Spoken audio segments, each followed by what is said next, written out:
Semana que vem o professor Carlos assume com a parte de interações.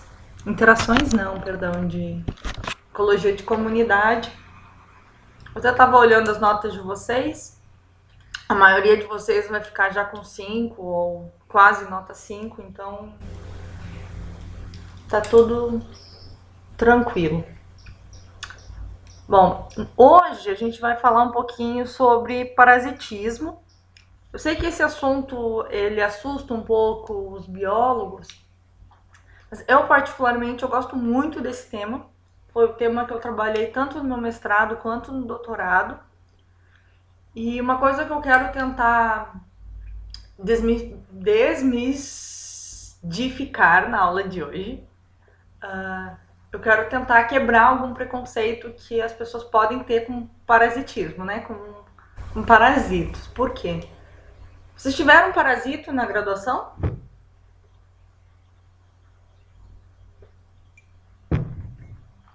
Vocês tiveram alguma disciplina de parasitismo? Agora que a gente está pagando esse semestre. Pois é, a disciplina de parasitos, assim, a disciplina estrita, ela não é uma disciplina assim tão gostosa, uma coisa tão leve, né? Porque você tem que decorar ciclo, tem que decorar nome. Então, assim, a gente tem toda a parte de, o que eu falo, chamo de a parte de parasitismo estrito, onde você estuda com detalhe toda a parte de taxonomia, identificação, ciclo. E tem o que a gente vai falar na aula de hoje, que é no lado ecológico. Então, quando você trabalha com ecologia de parasitos, você não... Em geral, o ecólogo de parasito não é tão ligado na identificação do nome do parasito, não é tão ligado em taxonomia, por exemplo. Não é tão ligado em querer saber as partes do ciclo, por exemplo. Em geral, quem trabalha com ecologia do parasitismo está mais interessado em ver como diversos fatores afetam o parasitismo. Por exemplo, será que tais condições ambientais fazem esses indivíduos terem mais parasitos? Ou o que acontece com o indivíduo que está parasitado? Será que o comportamento dele é afetado? Eu especificamente trabalhei com isso. Eu queria saber como que parasitos afetavam o comportamento de passarinhos. Então eu queria saber, será que quando o passarinho está parasitado, ele canta menos? Será que isso vai afetar a questão da escolha do parceiro? Será que um parceiro ele consegue perceber que o outro está com parasito? Então eu trabalhei nesse aspecto e a gente tem muita gente que trabalha com isso também. Então, assim, eu vou falar disso ao longo de toda a aula. E eu espero que, caso vocês tenham algum preconceito com a parte de parasitos, dê uma chance para a ecologia do parasitismo, porque tem muita coisa legal, tá? Então, bora lá. Para começar, eu só vou conceituar o que é um parasito. Então, quando a gente tem parasitismo, a gente tem uma relação que é desarmônica. Ou seja, lembra daquela relação que eu falei lá no começo, quando eu comecei a falar de interação, relação positivo-negativo? Então, o parasito ele vai obter nutrientes do seu hospedeiro. Nutrientes do hospedeiro ou dos hospedeiros.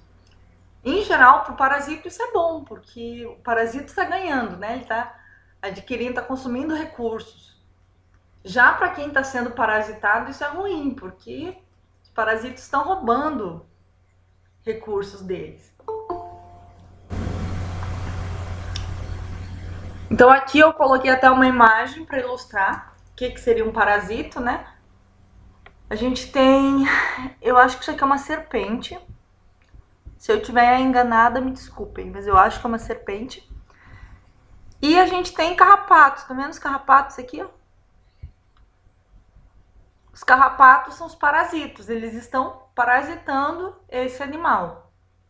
Então, sempre quem parasita é o parasito, né, propriamente dito. Isso é meio lógico. Já o hospedeiro, sempre que eu falar em hospedeiro, o hospedeiro é sempre quem está sendo parasitado. Então, nesse caso, a gente tem a serpente que está sendo parasitada pelos carrapatos. Muitos carrapatos. Então, assim, só para fazer uma revisão bem geral, eu não vou entrar em tantos detalhes das especificidades de cada tipo de parasito, mas, em linhas gerais, a gente pode ter 3 grandes grupos de parasitos. A gente pode ter ectoparasito, endoparasito e hemoparasito. Ectoparasito é o que a gente mais vê, né? Ectoparasitos, a gente pode ter carrapatos, a gente pode ter esse outro ectoparasito aqui. Então, é tudo que fica fora do hospedeiro. Então, sempre que está fora, ecto é um prefixo que remete a fora, né? Então, sempre que ele está fora, é ectoparasito. Endoparasitos são parasitos internos.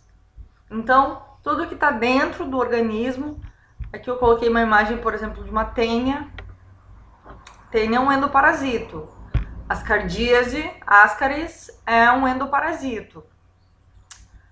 E a gente tem também uma terceira categoria que a gente chama de hemoparasito. Deixa eu colocar o laser porque o meu mouse fica sumindo e me dá agonia. A gente tem também o hemoparasito. Hemoparasito, ele é um tipo de endoparasito. Por quê? Porque o hemoparasito também está dentro do organismo e são os parasitos que a gente encontra na corrente sanguínea. Então, o Plasmodium, que causa malária, por exemplo, é um hemoparasito.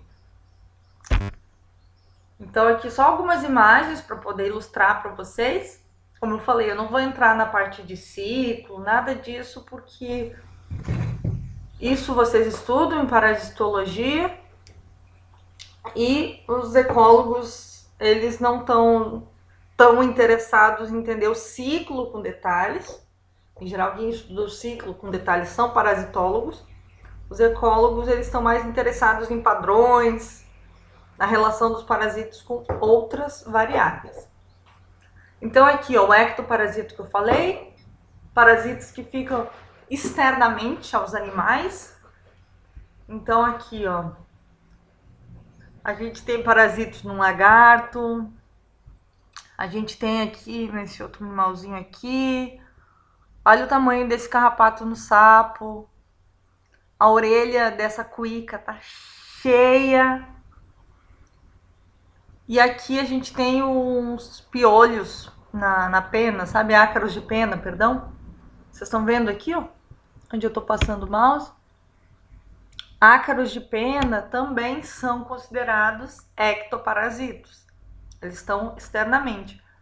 Esses ectoparasitos, por exemplo, eles podem prejudicar a capacidade de voo de um passarinho, dependendo da intensidade. A ave ou o passarinho pode ser prejudicada. Isso pode, inclusive, prejudicar, por exemplo, a seleção do parceiro também, porque, às vezes, se um indivíduo tem muito parasito, muito ácaro de pena, por exemplo, a pena dele vai ficar menos brilhosa, então ele vai ficar com um aspecto um pouco mais doente. Esse é o ecto. Em relação ao endo, a gente vai ter diferentes parasitos. Vocês estudam parasitologia, né? Como eu falei, tem a tênia, tem a ascaris. Eu coloquei aqui só um exemplo. A Copéria é um verme, é um endoparasito bem comum em animais como vacas, em ruminantes. Então, eu coloquei aqui uma imagem do ciclo, só que isso para vocês não importa tanto. Só o que eu quero que vocês saibam é que os endoparasitos são parasitos internos, né? E em hemoparasito eu coloquei aqui um exemplo de Plasmodium. Então, como que é o que é o Plasmodium? Como que é a transmissão do Plasmodium? O Plasmodium, ele é transmitido por mosquitos. E esses parasitos, eles acabam invadindo as hemácias do indivíduo hospedeiro. Quando a gente está falando do Plasmodium, que causa malária, uma curiosidade para vocês é que o Plasmodium ele pode infectar tanto humanos quanto animais. Animais também podem ter malária. Então, morcego tem malária, aves e pássaros têm malária, sapo tem malária, cobra tem malária. Peixe, eu confesso que eu não lembro de ter relato. Eu acho que é mais improvável. Mas assim, em geral, vertebrados, exceto peixe, tem ocorrência de malária. E aí o que acontece? O Plasmodium, ele vai invadir as hemácias, ela vai ficar se reproduzindo lá dentro. E se um mosquito picar uma pessoa infectada, ele vai acabar se infectando e, consequentemente, vai infectar outras pessoas. Bom, como eu falei lá no começo da aula, os parasitos eles podem causar inúmeros danos aos hospedeiros. Tanto ecto quanto endoparasitos e hemoparasitos, todos eles podem causar danos. Por quê? Porque esses parasitos eles estão consumindo recursos dos hospedeiros. Então vamos pensar, se uma pessoa está com vermes, por exemplo, geralmente falam, nossa, a pessoa está comendo muito, ela está com vermes. Acontece, pode acontecer de uma pessoa às vezes comer muito, e isso ocorre principalmente em criança, né? A criança come muito, a criança não engorda e tá só com uma pancinha, sabe? Uma pancinha de verme. Por que a criança não engorda? Porque ela tem um verme na barriga dela e a criança come muito, porém toda essa comida que a criança ingere, a criança que é um hospedeiro no caso, toda essa comida é consumida pelos parasitos. Então, quem vai obter todos os nutrientes vai ser o parasita e não a criança. Então, em parte por isso, né, como quando um organismo está infectado por um parasito, a maior parte dos recursos que o hospedeiro ingerir vai ser, na verdade, depois absorvido por quem? Pelos parasitos. Então, acaba que, consequentemente, o indivíduo hospedeiro ele não vai estar absorvendo tantos recursos quanto deveria, ele vai acabar tendo anemia, ele vai acabar tendo perda de peso. Anemia, perda de peso podem levar a fraqueza, sem contar que, dependendo do parasito, o hospedeiro ele pode passar a ter febre, ele pode ficar com muita, além da moleza, ficar um tempo deitado de cama, com tontura. Tudo isso porque os parasitos eles estão dentro do organismo, estão lá consumindo todos os recursos. Para o parasita é muito vantajoso estar dentro de um hospedeiro, ou dentro ou fora, né? Como no caso do ecto, que fica fora. Os parasitas estão lá absorvendo os nutrientes. Só uma coisa a título de curiosidade, em geral os endoparasitos eles acabam sendo mais danosos para o organismo se comparado aos ectos. Muitos endoparasitos eles ficam associados, por exemplo, eles ficam lá na região do intestino, onde deveria ocorrer a absorção de nutrientes. Então, os endoparasitos eles estão lá e assim que um dado alimento chega no estômago, chega no intestino, esses parasitos eles já passam a absorver todos os nutrientes. No caso do ecto, o ecto ele está ingerindo sangue, né? Então ele obtém os nutrientes a partir do sangue. Então é um pouco mais indireto, o dano é um pouquinho mais indireto, porém também existe. Alguma dúvida até agora?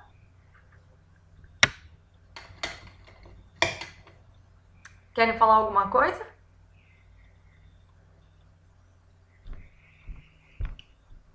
Bom, já que vocês não querem falar nada, eu vou continuar.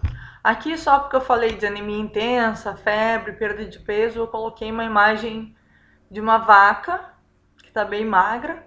Acontece muito de gado, aliás, bois, cavalos, ovelhas, enfim, esses animais precisam sempre estar tomando remédio de verme, porque eles são muito suscetíveis a verme.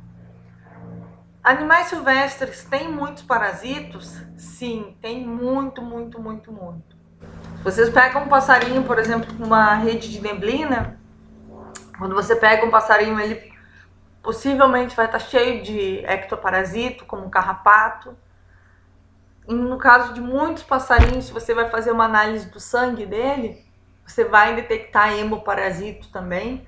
Então, assim, esses parasitos são extremamente comuns.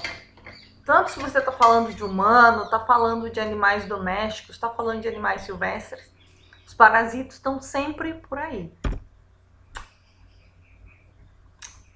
Eu estava falando de alguns efeitos diretos, né, dos parasitos, sobre anemia, perda de peso. Porém, a gente precisa pensar que muitos desses sintomas, eles não param por aí. Em alguns casos, no caso de humano, por exemplo, quando uma pessoa começa a ficar fraca, começa a ficar anêmica, começa a ter uma perda de peso muito rápida, né, num curto intervalo de tempo,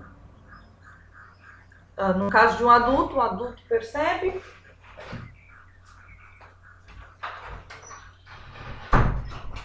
ou no caso de ser uma criança, muitas vezes o pai da criança acaba percebendo, né, que tem alguma coisa errada. Então, esse humano, ele passa a tomar, por exemplo, algum remédio. A gente tem os remédios mais comuns, né? Hoje em dia todo mundo está tomando ivermectina por causa da cloroquina, por causa da Covid. Mas ivermectina é um remédio que originalmente era usado para tratar verme. Que mais? Albendazol. Albendazol trata, em geral, infecção por euminto, né? Vamos lá, outros remédios. Tem o sequinidazol, que trata parasitos como protozoários, como giardia, ameba. Vamos lá, mais um remédio. Para malária cloroquina que também está em voga agora por causa da Covid. Então, assim, no caso de humanos, quando os humanos eles percebem que podem estar com algum parasito, tem um outro que eu esqueci, que é para quem está com sarna. Vocês lembram o nome do remédio para sarna?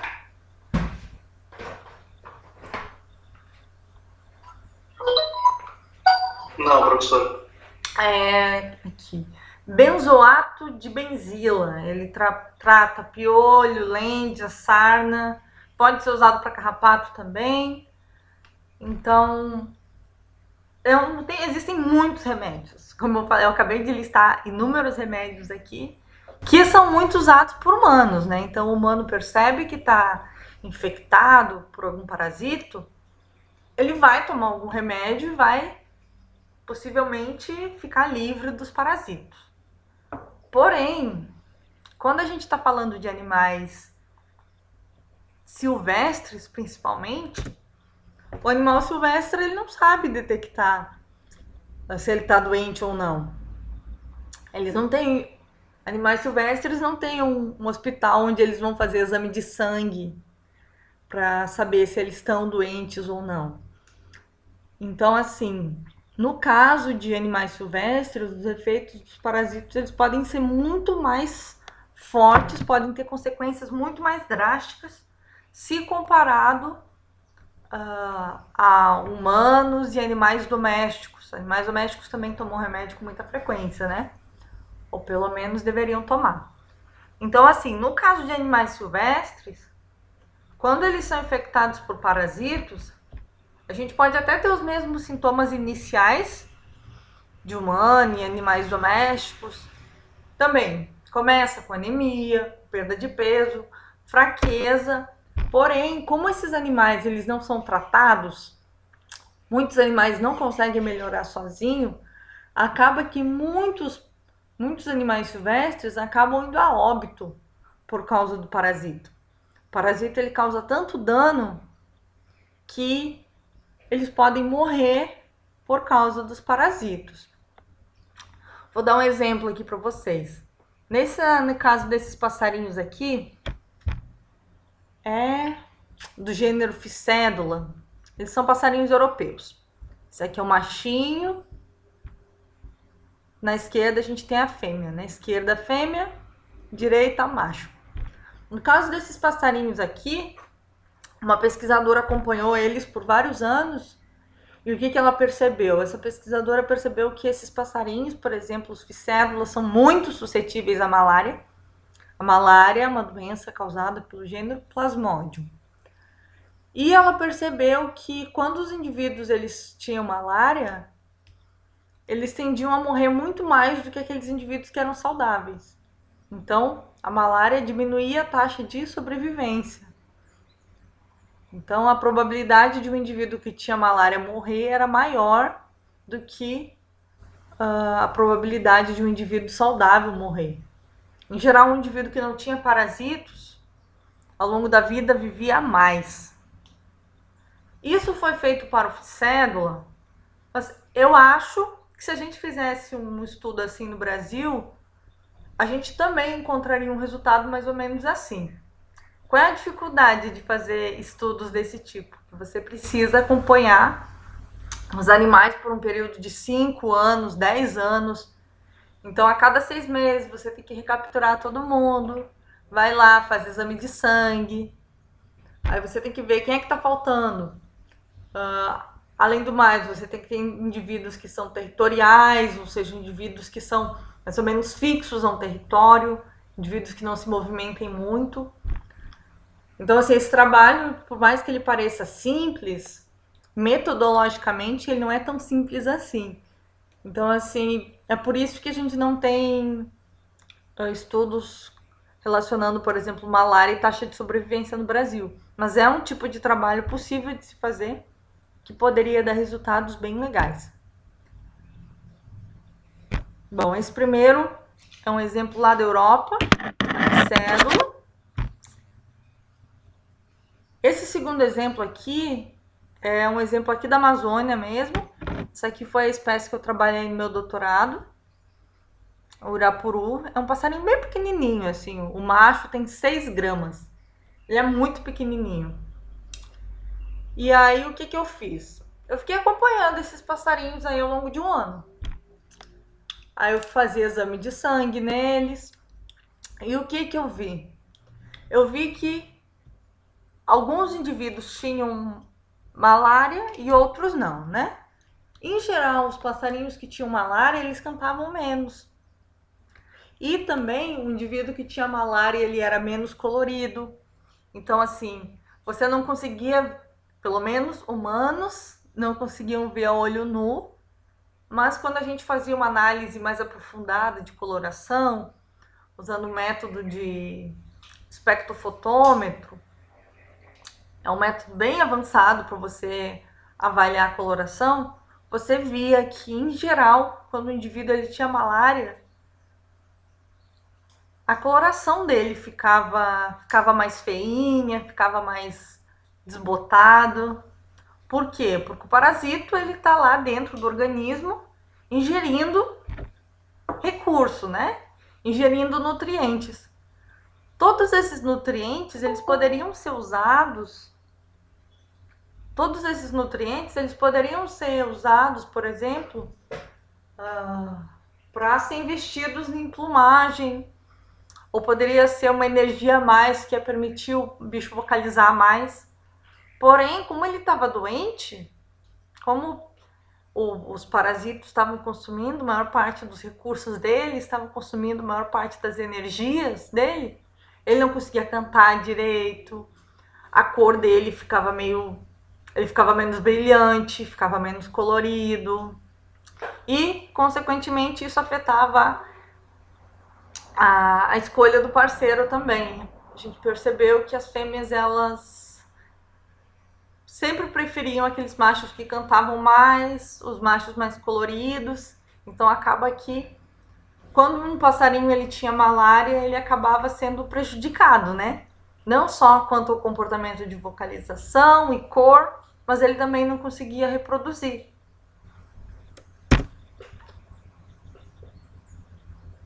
Bom, isso foram os ecto, endo, emo e endoparasitos. Alguma dúvida, gente?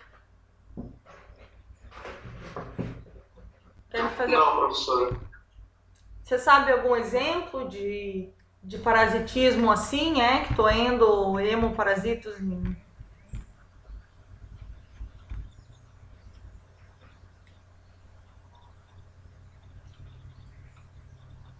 Então, nossa, eu voltei, o computador ficou doido. Então, isso é um tipo de parasitismo. Esse parasitismo que a gente acaba tendo micro-organismos, porque muitos desses parasitos são pequenos, micro, macro-organismos, que estão parasitando outros.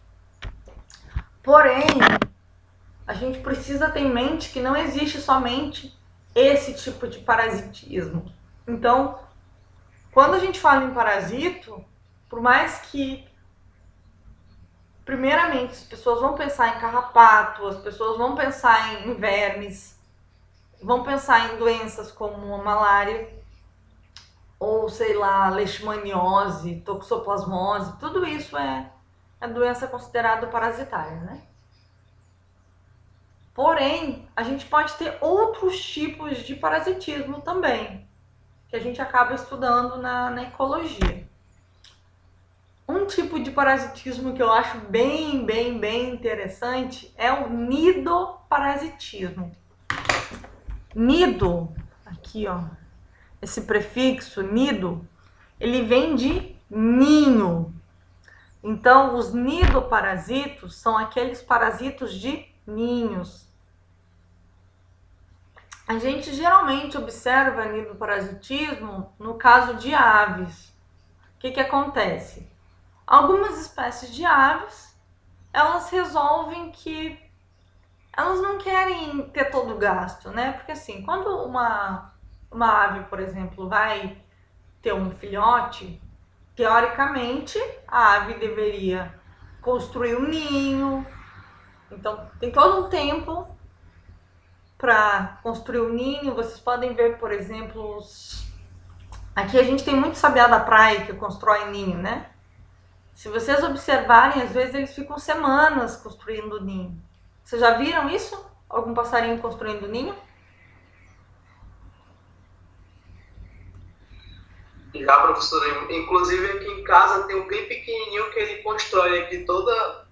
Eu acho que em um intervalo de 3 em 3 semanas ele está aqui construindo aqui dentro de casa. É um marronzinho? Ele entra pelaquela frecha, né? Entre o telhado e a parede, que é um espaço bem pequeno. É um passarinho bem pequenininho, é cinza. Ah, é cinza. Eu ia perguntar se era uma corruíra. Corruíra é um passarinho meio marronzinho, bem pequenininho também. Pois é, em geral, assim, esse investimento, ele é bem trabalhoso, porque o passarinho, principalmente se é pequenininho, ele vai levando de galinho em galinho, né? Então, um pássaro pode demorar semanas para construir um ninho. Sem contar que depois que os filhotes nascem, aí parece que o trabalho dos pássaros aumenta, né? Porque aí eles têm que alimentar os filhotes. Como tudo isso é muito exaustivo, tem algumas espécies de pássaro que não gostam muito de ter esses gastos, sabe? Eles querem ter filhos, porém eles não querem cuidar dos filhos. Isso acontece no mundo animal. Então, nesse caso, existem alguns pássaros que eles resolvem parasitar o ninho de outros parasitos. Eu vou dar alguns exemplos para vocês depois, que vocês vão entender melhor.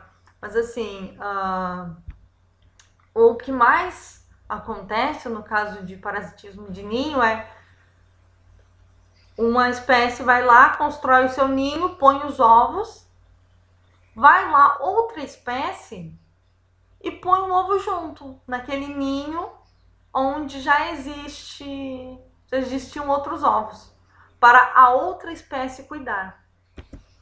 Vou mostrar aqui um vídeo para vocês, onde vocês vão poder entender melhor isso que eu tô falando. Deixa eu ver se eu consigo dar play.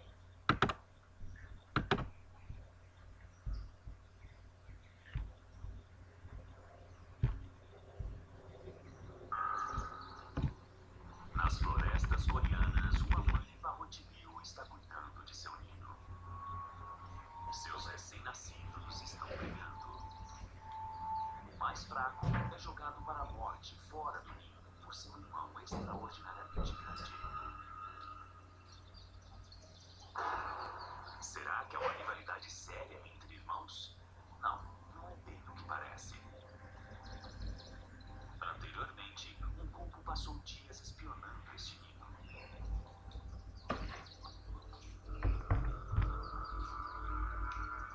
Enquanto a mamãe Barrote-Bill estava fora, o cuco atacou o ninho, destruiu um ovo e colocou um dos seus lá. A mãe retornou e não percebeu a troca. O ovo do cuco é bem maior, mas parece que ela não nota. O ovo do impostor normalmente se rompe primeiro, e a mãe o trata como se fosse seu. Instintivamente, ela cuida de qualquer filhote que esteja no seu ninho. Esta é uma estratégia sinistra conhecida como parasitismo de ninhada, e este truque é apenas o começo. Um dos filhotes da fêmea Barrote-Bill também nasce, mas ele nasce ao lado de um impostor assassino.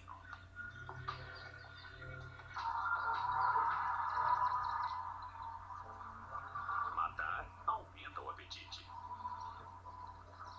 Lá embaixo, um cemitério atesta a eficiência do bebê. Logo, o impostor está grande demais para o ninho.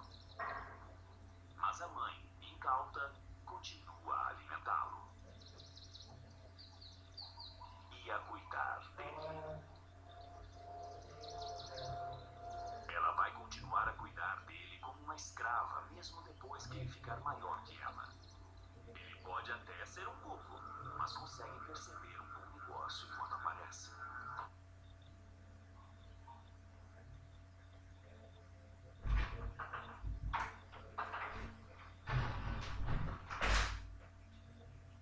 Vocês conseguiram ouvir? Sim, professora. Vocês viram o que aconteceu aí? A fêmea, ela quebrou um dos ovos, né? A fêmea impostora quebrou um dos ovos da mãe legítima, pôs um ovo dela e deixou lá para outra fêmea cuidar. Então, assim, isso pode acontecer muito na natureza. Aqui em Roraima, por exemplo, a gente tem um pássaro que a gente chama de chopin. Você sabe o que é o chopin ou não? Ele é um passarinho preto com bico fininho. O chopin faz muito isso. Ele rouba o ninho de outros pássaros, ele vai lá, deposita seus ovos no ninho de algum outro passarinho e deixa que os outros pássaros cuidem do filho dele. Aqui eu tenho uma imagem onde, assim, a gente tinha um ninho de tico-tico. Tico-tico é um passarinho que é mais comum na Mata Atlântica. Aqui não tem tico-tico. Ó, aqui tem os ovos do tico-tico. Vocês podem ver que são menores. E a fêmea de chopin pegou e colocou 2 ovos. Vocês podem ver que o que tá C, tem um C aqui, são ovos de chopin. E esses ovos deles são um pouco maiores, são ligeiramente maiores que os ovos de tico-tico. A fêmea não percebeu, a fêmea de tico-tico não percebeu que tinham outros ovos lá. Depois que o tico-tico nasceu, ela foi alimentando. Nessa foto aqui, ó, a gente consegue ver que o tico-tico tá maior do que a própria mãe já. Quer dizer, a própria mãe adotiva, né? E a fêmeazinha, ela segue alimentando ele, justamente porque é um instinto dela. Ela considera que como os ovos estão lá, os filhos são dela. Então ela segue alimentando eles. Isso é um tipo de parasitismo que a gente tem. Nidoparasitismo, os nidoparasitos.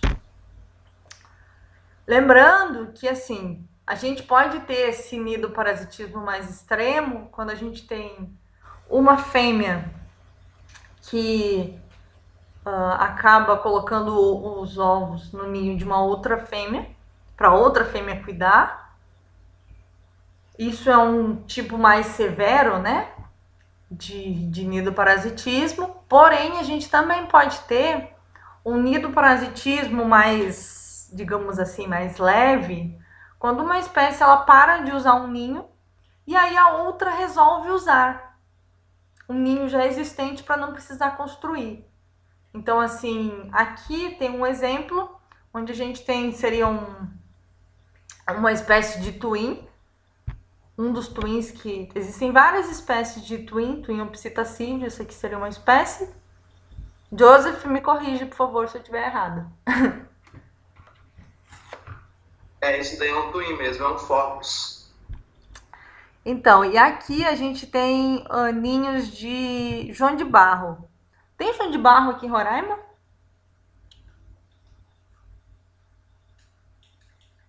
Professor, eu nunca vi, não. Eu acho que não tem, né? Eu nunca vi, então... Mas assim, o João de Barro, ele faz o ninho assim, ó, ele vai fazendo com terra. O João de Barro demora meses para fazer um ninho desse jeito. E aí, o que acontece? Muitas vezes o João de Barro usa esse ninho por um ano. Às vezes ele volta no ano seguinte, às vezes ele não volta. Se esse ninho ele fica abandonado, existem algumas espécies que passam a usar esse ninho abandonado. Isso também pode ser considerado nidoparasitismo. É um tipo de parasitismo de ninho, já que uma espécie ela não tem esforço nenhum para construir o ninho e usa um pronto que outra espécie construiu. Alguma dúvida sobre nidoparasitismo?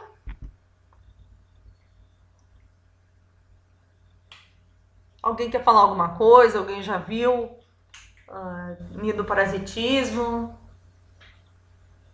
Alguém já se deparou com nidoparasitismo em algum lugar? Não, professora. Mas eu queria comentar só outra coisa, não sei se foge muito da aula, mas em relação a dormitório, porque tem muitos pássaros que usam dormitórios, né? Uhum. E nesse caso não é especificamente não precisa ser um ninho, é mais um local, uma árvore, né, grande. Uhum.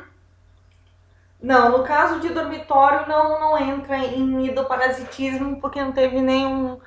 não vou dizer que não teve nenhum esforço, mas em geral outras espécies de animais, por exemplo, não fizeram um investimento para transformar aquilo num dormitório, sabe? Então, nesse caso, não é parasitismo. Ah, entendi. Ó, seria um parasitismo, por exemplo, se... Vamos pensar... araras podem fazer buracos, né?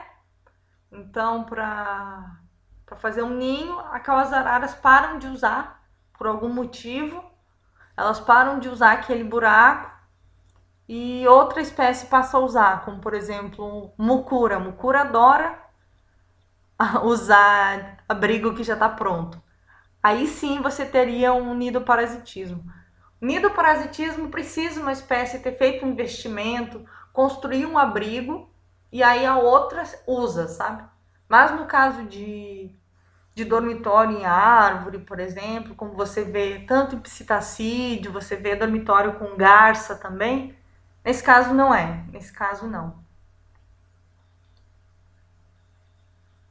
Então, o nidoparasito não é restrito às aves, é qualquer animal, né? Que se aproveita de outro. Isso. Apesar de ser mais comum, aliás, em aves, pode acontecer de outros grupos. Eu tenho um amigo que ele trabalhou, ele é ornitólogo, E eu acho até engraçado, porque quando ele escreveu o projeto de mestrado dele, ele queria trabalhar com nidoparasitismo em aves.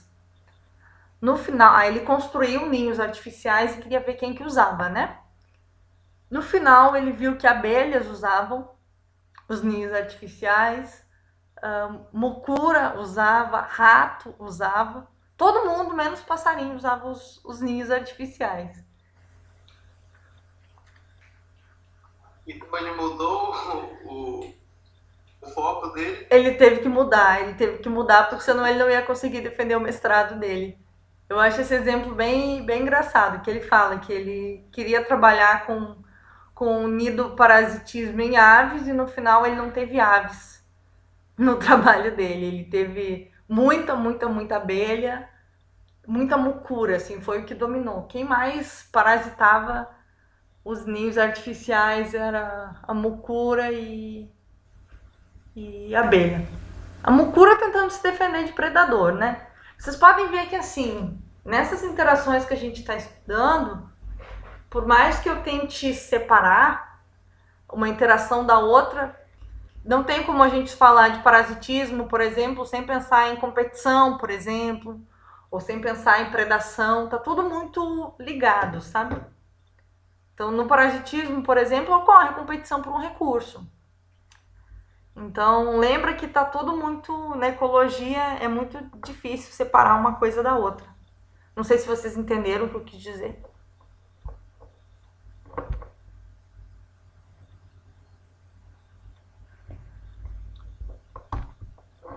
Bom, eu comecei falando sobre o parasitismo em animal, e aí, muitas vezes, na maioria das vezes, nós que trabalhamos com bicho, ou as pessoas que trabalham com bicho, geralmente vão pensar em parasitismo em animais, em humanos. Na disciplina de parasito que vocês estão fazendo, possivelmente vocês vão ter um enfoque bem para parasito de animal doméstico e de humano. Porém, a gente também tem parasitismo em planta, que é uma outra categoria de parasitismo que eu acho interessantíssima, que é muito legal de ser estudada. Existem muitas plantas que parasitam outras. Tem algumas plantas que elas não fazem ou fotossíntese ou não conseguem produzir todos os nutrientes que elas precisam. O que elas fazem? Elas se fixam a outras plantas através de uma estrutura que a gente chama de austório. Elas se fixam a outras plantas e elas começam a roubar os nutrientes. Então aqui eu até coloquei, ó, que o austório ele é um órgão, é um tecido modificado nas plantas.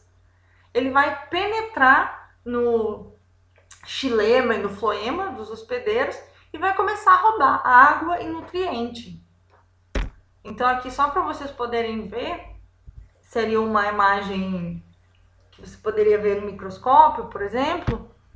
Ó, aqui na parte de baixo a gente tem todo o tecido vegetal, né? Então aqui onde eu tô marcando com laser, a gente tem o xilema. Aqui tá o xilema, mais em cima, aqui, deixa eu mudar a cor da caneta para ser mais fácil. Ó, eu queria o marcador. Marca texto. Ó, aqui onde eu tô pintando de amarelo, a gente tem o xilema da planta.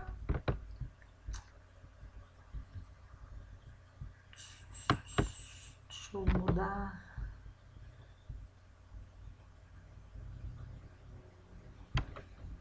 Nossa, o meu mouse ele fica sumindo, ele não me ajuda. Eu queria mudar as cores para... Ai, desculpa, gente. Só para vocês poderem entender o que está acontecendo. Olha, aqui onde eu tô passando o azul, tá vendo? Olha, aqui embaixo comecei a puxar. Aqui a gente tem o floema. O xilema e o floema, é basicamente por onde ocorre o transporte de água e nutrientes de uma planta. Então, aqui onde eu pintei de azul é o floema, a parte mais externa, parte mais interna está o xilema.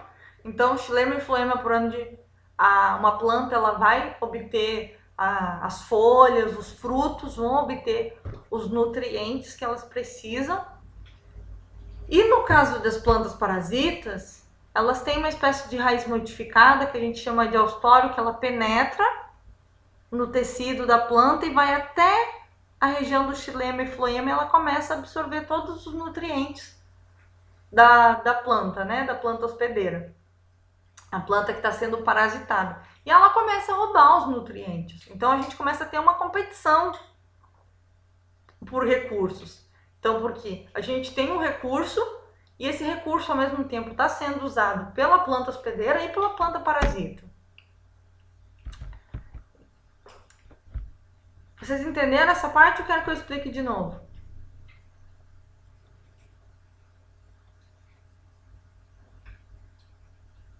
Deu para entender sim, professor. Beleza. Então, assim, só que nem sempre o parasitismo ele vai ser igual no caso das plantas, né? Porque assim, quando eu tô falando de animais, eu falei lá que a gente tem o ecto, tem o endo, tem o hemoparasito. E no caso das plantas, vai ser a mesma coisa. A gente vai ter diferentes tipos de parasitismo dentro de planta. A gente pode ter os holoparasitos, hemiparasitas. Eu vou falar primeiro dos holoparasitos, que são assim, são plantas que elas não fazem fotossíntese e elas dependem totalmente da planta que elas estão parasitando. Então tem esse cipó aqui, esse cipó chumbo, se eu não me engano, ele é bem comum aqui em Roraima. Se vocês olharem, se vocês prestarem atenção quando forem para o interior, vocês sabem por que ele é amarelo? Parece um cipó de fogo, né, que fala. Isso, cipó de fogo, cipó chumbo. Esse amarelo... Oi? Onde ele pega na pessoa, ele deixa tipo uma queimadura. É isso? É tipo isso? Isso, é esse mesmo. É esse mesmo. Esse cipó aqui, gente, ele é uma desgraça. Porque assim, ele é dessa cor, mas não é porque ele tá sem nutriente ou coisa do gênero. Ele é um cipó que ele não tem... Ele é uma planta que ele não tem cloroplasto. Então é o cloroplasto que tem os pigmentos verdes, que dão tanto a cor verde das plantas, quanto são responsáveis pela fotossíntese. Vocês já estudaram lá em biologia celular, vocês estudaram de novo, eu acho, em fisiologia vegetal. Então, assim, esse cipó de fogo, ele é um holoparasito, ele não faz a fotossíntese, ele não tem cloroplasto, então ele acaba sendo amarelo. Ele se conecta à planta que ele tá parasitando e começa a roubar todos os nutrientes dela. Rouba água, rouba nutriente. E assim, ele é um parasito tão daninho que chega um ponto que ele começa a crescer. Obviamente, quanto mais ele cresce, mais nutriente ele precisa. E nem sempre a planta hospedeira, a planta que está sendo parasitada, ela tem tanto recurso assim para disponibilizar, né, pro cipó de fogo. Então, nesses casos, a planta hospedeira ela pode ir a óbito, porque vai chegar um ponto que esse parasita ele vai roubar todo o nutriente dela, todo o nutriente, toda a água. Então, assim, geralmente quando esse cipó de fogo está muito grande, pode ter certeza que a planta parasitada não vai viver muito tempo. Porque vai chegar um ponto que ele vai roubar realmente todo o nutriente, toda a água que a planta hospedeira está absorvendo do solo. Bom, os holoparasitos, né? Aliás, holo eu não falei, esse prefixo aqui, ó, caso vocês não saibam, quer dizer todo. Holo quer dizer todo. Ele é todo parasito, 100% parasita. A gente tem também os hemiparasitas. Esses Esses hemiparasitos, eles são um pouco mais sutis, porque assim, eles fazem fotossíntese, porém eles não conseguem retirar, por exemplo, alguns nutrientes das plantas. Eles não conseguem retirar nutrientes do solo. Então, assim, esses hemiparasitos, por mais que eles façam fotossíntese, eles vão ter cloroplasto, vão ser verdinhos, eles precisam se associar a uma outra planta para poder obter a água e nutrientes. Um exemplo bem clássico que a gente tem é a erva de passarinho. Vocês conhecem a erva de passarinho?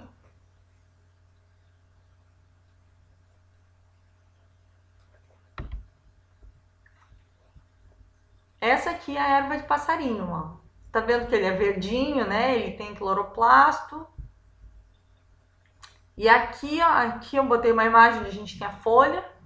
E aqui a gente consegue ver o que seriam os austórios da erva de passarinho. Ou seja, parece uma raiz, sabe? Ai, voltei, sem querer. Ele parece uma raiz, mas isso aqui ele é um austório, porque ele vai penetrar, essa parte aqui ele realmente penetra, nessas extremidades ele vai penetrar nas plantas para roubar todos os nutrientes, para roubar água, para roubar nutriente.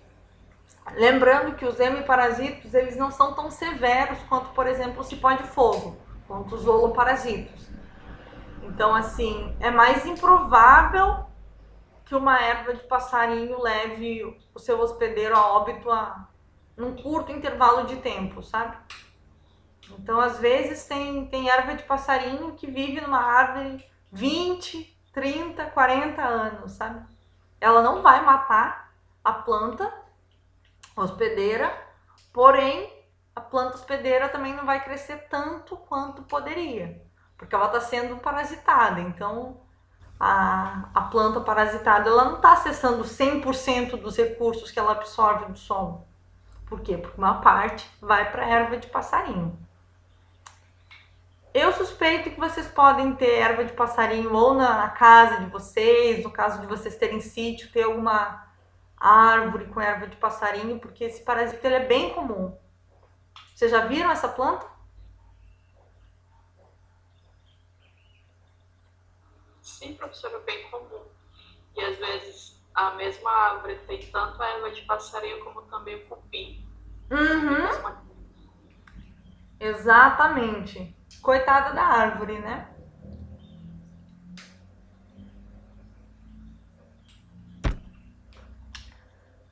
Aqui eu coloquei um outro exemplo para vocês de hemiparasito.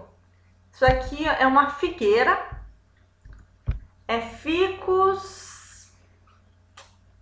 Acho que essa aqui é Ficus lusquinatiana. É uma espécie de figueira que ela cresce sobre outras árvores.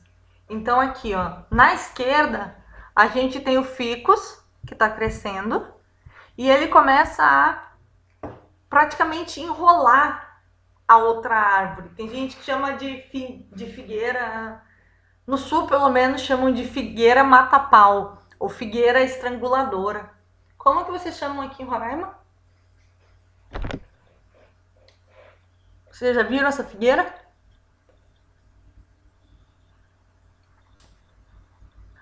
Eu nunca vi, não. Eu particularmente eu acho bem bonita essa árvore, porque assim, conforme a figueira ela vai crescendo, ela vai realmente como se fosse sufocando a outra árvore. Só que se formam desenhos muito, muito, muito bonitos, sabe? Então, por mais que seja um exemplo de parasitismo, onde você tem uma árvore matando outra, a figueira, os desenhos que ela começa... Porque assim, ela começa a se trançar e começa a ficar parecer uns desenhos, sabe? Eu acho bonito. É assim, é a mesma coisa que eu falei antes, da erva de passarinho. Então, assim, a figueira, ela consegue fazer fotossíntese, ela é bem verdinha, ela tem cloroplasto.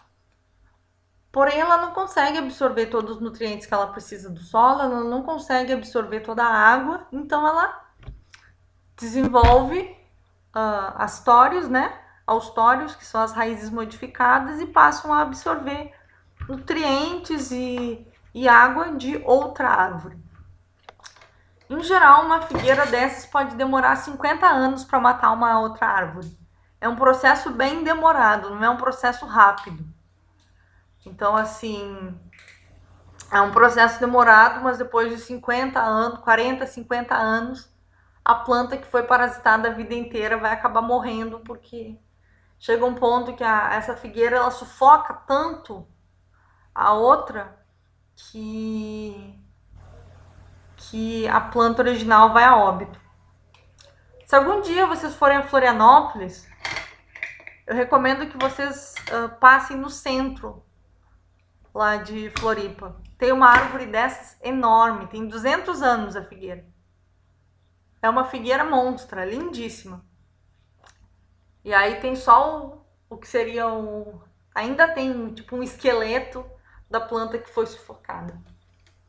É bem interessante de observar hemiparasitismo nesse caso. Bom, falei do holoparasito, que é um parasito total, planta sem cloroplasto. Falei do hemiparasito, que são plantas parasitas, mas que tem cloroplasto. E a gente tem as hiperparasitas. As hiperparasitas são plantas parasitas que parasitam outras parasitas. Vocês conseguiram entender? Por exemplo, a gente tem a erva de passarinho, é um parasito, né? Vamos pensar que tem uma planta parasitando a erva de passarinho. Isso é uma hiperparasita. Então, é uma parasita que vai parasitar, uma parasita parasitando outras parasitas. Então, aqui eu vou colocar um exemplo para vocês. A gente tinha isso aqui que eu vou pintar de azul agora, ó. Isso aqui era uma planta parasito. E esse raminho verde mais claro, ele representa uma outra planta parasita que começou a parasitar a parasita. E aí a setinha ela tá indicando onde que tá o austório, né? Aquela raiz modificada que é usada para roubar os nutrientes. Então, assim, imagina como que é o estado da planta hospedeira, né? Porque ela já tem um parasito roubando água e nutriente dela, e aparece um outro parasito para roubar água e nutriente do parasito. Então é um exemplo bem extremo de parasitismo que a gente tem em planta também. Vocês têm alguma dúvida?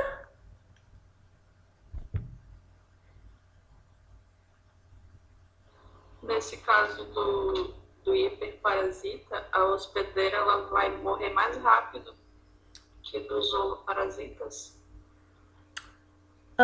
Boa pergunta. Eu suspeito que sim.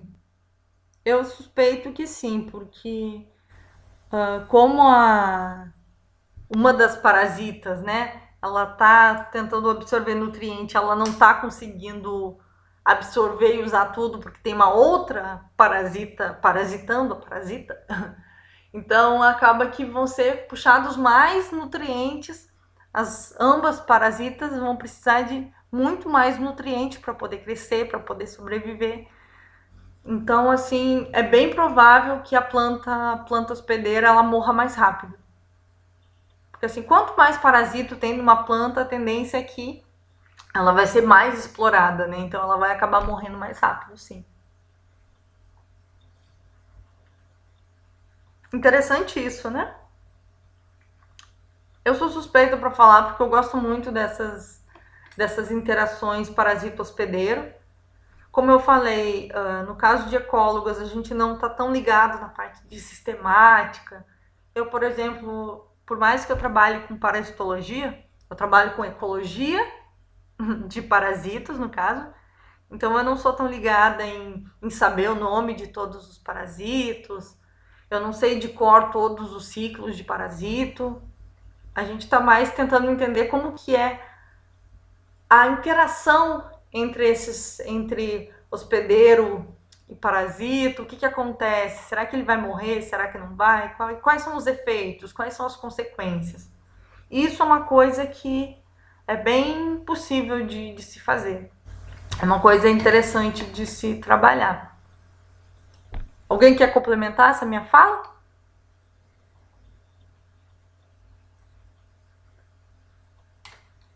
Bom, no caso de vocês não terem mais dúvida, a tarefa dessa semana vai ser um pouco mais simples, porque eu vou só querer que vocês descrevam os tipos de parasitismo que a gente encontra na natureza.